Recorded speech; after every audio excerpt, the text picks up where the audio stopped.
Are you tired of trying all these different methods that don't seem to work for you? Well, there is an artist YouTuber named Chomang. He is a South Korean artist that puts tutorials on YouTube to help artists like myself. He has a style that is simple but clean. It resembles anime alongside using a little bit of semi-realism also. I've been watching his channel for a while, and I have noticed how his way of approaching the face is different than to anyone else I have watched and learned from. The part that stands out to me the most is that he uses a bunch of circles when forming the face. He will use a smaller circle for the nose along with trying big circles for the eye sockets. At first it looks a little off, but once you get used to it, it really starts to feel like a great way to draw the face. Let's take you guys on this journey of me learning his style, and to begin, I want to show you guys how I kept at first messing it up along with it looking really off. The main thing I noticed with the first couple attempts I did was that the faces just felt really flat and off. I could tell that I wasn't really keeping the proportions even, and the eyes didn't follow the guidelines. But yeah, let's start with exactly how the guidelines actually work. He starts with a circle and puts a dot in the center of the circle. After that, he proceeds to mark off where the chin will be, which follows us taking the dot of the center circle and finding the middle point from the center to the bottom of the circle. Then we will mark the rest of the circle off in quarters. And all we got to do is from the bottom of the circle, take one more quarter down, and that's where the chin's going to be.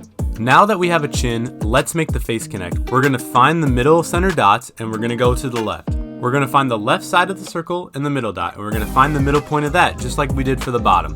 And once again, we're going to divide it into quarters. And the closest quarter to the left side of the circle is going to be trimmed down, and we're going to trim that down to connect to the jawline. And when you're bringing this line down, you want to make sure it's at a small angle. But yeah, at this point, you just kind of add a small little curve connecting the line and chin. And then you do that on the right side, and you have a basic face to start from. Also along with just continuing the line upwards to make the head round on the top for the dome. After this, we will draw the nose. The nose is found from the center dot to the chin, and you find the middle point of that, and you draw a circle there. That's where the nose is going to be. And for his eye sockets, we're going to put a line right above the nose, just a little bit above, and we're going to make two bigger square-shaped eye sockets with small little lines. We want to stay in the guidelines of the center line, invisible line above the nose. And I'm sorry if this all sounds kind of confusing, but hopefully the video, I'll be actually like showing you what I'm explaining. But once you have the squares, you connect them by forming a circle, and bam, you have your eye sockets. The actual eyes will always be centered by drawing a straight line through the eye sockets. And now you can finish off the face by adding ears and eyes, and you have a basic face then. So I hope some of this made sense, as it sounds confusing explaining it, but I will keep going with my journey as I show you how I used this cheat sheet practice sheet for myself. And as you can see, he had his own versions, and then I would attempt to trace them and then also draw my own versions below. And that's just me trying to get used to the style.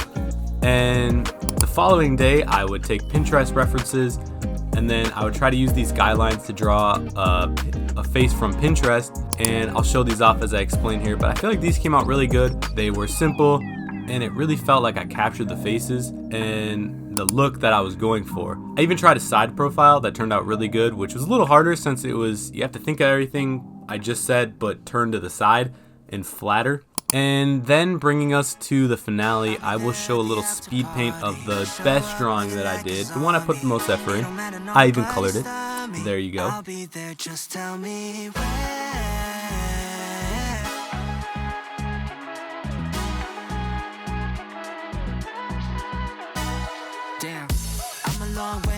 And as you guys can see, I feel like the final one turned out really pretty. It looks simple, yet similar to the Pinterest reference. I feel like the Chomang guide has really helped me with these basic faces, and I want to try to keep learning it with more dynamic poses. Regardless though, guys, thank you guys for watching. If you guys got any tips, let me know below, and make sure to subscribe. And I'm going to be trying to do videos every 2 weeks. I think I'm going to be doing them on Tuesdays, and if that's alright with you guys, let me know. And yeah, love you guys. Take it easy. Ciao.